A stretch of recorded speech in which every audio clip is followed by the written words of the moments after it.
दोस्तों, आजकल की क्राइम की दुनिया में हर रोज नए नए तरीके के अपराध और उनको नए नए तरीकों से अंजाम देने की खबरें और बातें हमें देखने को मिलती रहती हैं। आज की कहानी भी कुछ ऐसी ही है। आज की कहानी के दो मुख्य किरदार हैं। एक है लड़का जिसका नाम है आफताब अमीन पूनावाला जो मुस्लिम है, और एक है लड़की हमारी कहानी के किरदार में जो विक्टिम है, उसका नाम है श्रद्धा। आफताब और श्रद्धा दोनों एक दूसरे से प्यार मोहब्बत इश्क करते थे, लेकिन अचानक आखिर आफताब और श्रद्धा के बीच ऐसा क्या हुआ कि आफताब ने श्रद्धा का कत्ल कर दिया। और कत्ल भी ना सिर्फ कत्ल किया बल्कि इस कद्र उसको मौत दी जिसको सुनकर हर किसी की रूह कांप जाए। आफताब ने श्रद्धा को मारकर उसके शरीर के 35 टुकड़े कर दिए, उनको फ्रीज में रख दिया और उन 35 टुकड़ों में से हर रोज 2-3 टुकड़े लेकर बाहर जाता और जब रात का अंधेरा होता उन टुकड़ों को फेंक आता कहीं जंगली एरिया में, ताकि जानवर रात को उन टुकड़ों को खा जाए। आखिर ऐसा क्या हुआ आफताब और श्रद्धा के बीच? क्यों आफताब को ये कदम उठाना पड़ा?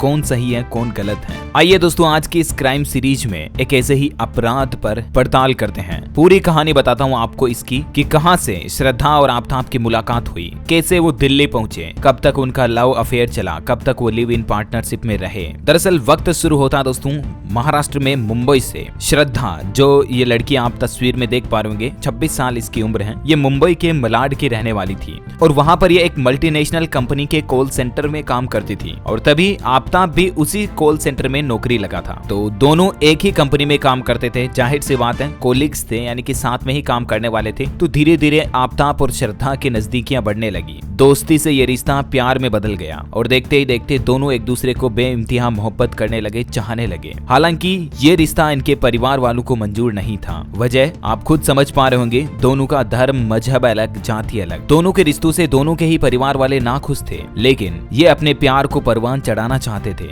ये अपने प्यार पर अपनी जिंदगी को जीना चाहते थे। इसके चलते दोनों मुंबई से दिल्ली शिफ्ट हो गए, मतलब दोनों मुंबई से भाग करके दिल्ली आ गए। दिल्ली में मरहोली इलाके में एक फ्लैट लिया उन्होंने और वहां लिव इन में रहने लगे। आपको बता दूं, लिव इन का मतलब ये होता है कि जब शादी नहीं होती है उससे पहले ही अगर कोई लड़का लड़की, कोई महिला पुरुष साथ में रह रहे होते हैं तो उसे लिव इन कहा जाता है। वो दोनों पति पत्नी की तरह ही रहते हैं, बस उनकी शादी हुई नहीं होती है। ऐसा वक्त बीतता जाता है, दोनों दिल्ली में रह रहे थे लेकिन ज्यादा लंबे समय तक उनका प्यार नहीं टिक पाया। अचानक से एक दिन श्रद्धा के घर वालों को पता चलता है कि काफी समय से श्रद्धा ने ना तो फोन किया और ना ही घर वालों से बातचीत हुई। वैसे भी श्रद्धा अपने परिवार वालों से कम ही बातचीत करती थी, क्योंकि जाहिर सी बात है किसी परिवार की लड़की अगर किसी दूसरे लड़के के साथ भागकर कहीं और रहने लग गई तो उस परिवार में उस लड़की से उतने खास रिश्ते नहीं रहते हैं। लेकिन फिर भी परिवार का कोई न कोई ऐसा खास सदस्य होता है जिनसे उनकी बातचीत होती रहती है, लेकिन वो भी काफी समय से नहीं हो पाई। इसके अलावा दूसरी और संशय भरी बात ये देखने को मिली कि इस श्रद्धा के जो कुछ दोस्त थे, कुछ इसकी सहेलियां थी,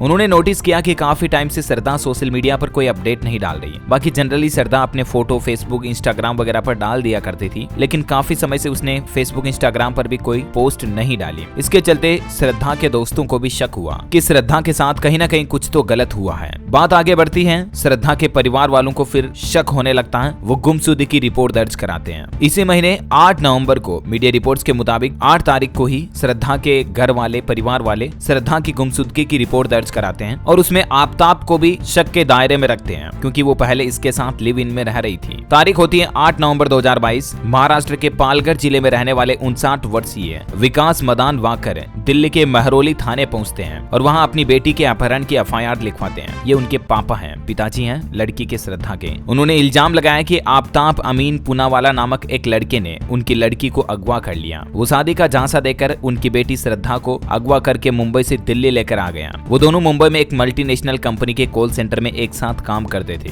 मतलब श्रद्धा के पिताश्री ने जो एफआईआर में रिपोर्ट लिखवाई वो बिल्कुल सही सच लिखवाई। राइट, हमारी कहानी भी यहाँ तक यही कह रही है। लेकिन अचानक से इस कहानी में एक बड़ा मोड़ देखने को मिलता है। अचानक से श्रद्धा गायब हो जाती है अपने दोस्तों के सोशल मीडिया से और अपने परिवार वालों के कॉल से। उसके बाद उनके पिताजी एफआईआर लिखवाते हैं तो पुलिस दफ्तिश में ये पता चलता है कि 26 वर्षीय लड़की श्रद्धा को उसी का बॉयफ्रेंड, जो दोनों साथ में लिव इन में रह रहे थे, उसने मार दिया। जहां वो रहते थे उसी फ्लैट में ही उसको मार दिया। और मारा भी आजकल में नहीं बल्कि तकरीबन 5-6 महीने पहले ही मार दिया। 18 मई को ही आरोपित ने श्रद्धा की गला दबाकर हत्या कर दी थी और उसके बाद हत्या को छिपाने के लिए जो घिनौना काम किया वो वाकई में शर्मनाक है। उसने श्रद्धा के शरीर के 35 टुकड़े किए। पहले हाथों को 3 टुकड़े में काटा, फिर पैरों को टुकड़े में काटा, अलग अलग करके पूरे शरीर को छोटे छोटे टुकड़ों में 35 टुकड़ों में काट दिया। उसके बाद वो एक रेफ्रिजरेटर नया फ्रीज लेकर आता है बाजार से, बड़ा 300 लीटर वाला, और उस फ्रीज में सभी टुकड़ों को जमा दिया। फिर रोज रात में उठता वो और रात को 2 बजे 1-2 सौ के टुकड़े ले जाता, बाहर फेंक आता। कुत्ते वगैरह और जो जंगली जानवर थे वो रात में ही खा जाते हैं। इस तरह से उसको लगा कि बिल्कुल पता भी नहीं चलेगा और वाकई में हुआ भी ऐसा ही। 5 महीने निकल गए, किसी को कानो कान खबर नहीं हुई। एक लड़की को छोटे छोटे टुकड़ों में करके पूरा जंगली जानवरों को खिला दिया जाता है और किसी को कुछ पता ही नहीं चलता है। लेकिन वक्त को कुछ और ही मंजूर था। आखिरकार आफताब का राज खुल ही गया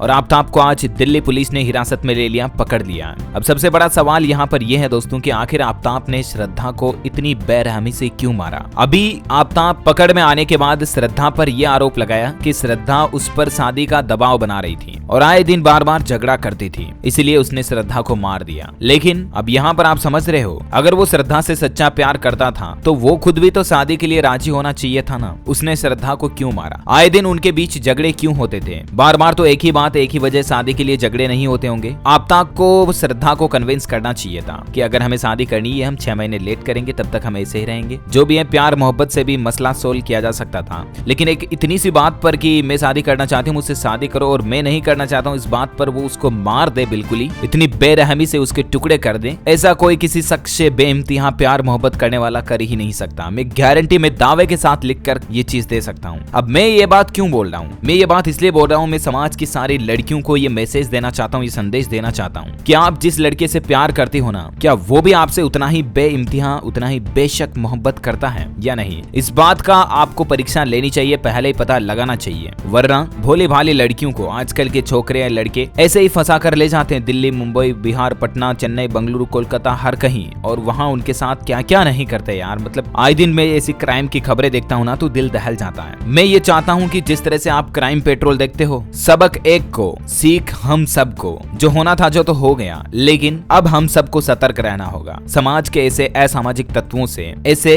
भेष बदल कर जीने वाले लोगों से, जो सामने से आपको मुंह पर कुछ और बोलते हैं, जिनके दिल में कुछ और होता है। जरा सोचिए यार, कोई प्यार करने वाला शख्स किसी दूसरे को मार देगा और उसके शरीर के इतने बेरहमी से 35 टुकड़े कर देगा, उसके हाथ पांव भी नहीं कांपेंगे? ऐसा हो सकता है क्या? नहीं। इसलिए लड़कियां अपने माता पिता की बातें माने, माता पिता की नजर में रहें, माता पिता के जान पहचान के लड़के से शादी करें, उनकी परमिशन लेकर के, तो बेहतर होगा। आपकी जिंदगी आराम से और अच्छे खुशी खुशी से निकलेगी। बाकी आजकल तो लव इश्क के चक्कर में ज्यादातर लोग बाग वो पानी में डूब रहा, वो ये कर रहा, वो ये फलाना ढीमका। यार क्या इतना इश्क का भूत चढ़ाने में क्या पड़ा है? जरा सोचिए, आपकी अपनी जिंदगी है, इस जिंदगी को और खूबसूरत बनाने में लगी है। खैर, हम सब की यही प्रार्थना है कि जो श्रद्धा के साथ हुआ वो और किसी हिंदुस्तान की लड़की के साथ ना हो, और आफताब जिसने श्रद्धा के साथ ये घिनौना करतूत किया, उसको कोर्ट से, न्यायालय से सख्त कड़ी से कड़ी सजा मिलनी चाहिए। अगर आप भी मेरी बात से सहमत हैं दोस्तों, तो इस वीडियो पर लाइक करना और इसको ज्यादा से ज्यादा सोशल मीडिया पर फैलाओ, शेयर करो और कमेंट में लिखो #जस्टिस फॉर श्रद्धा,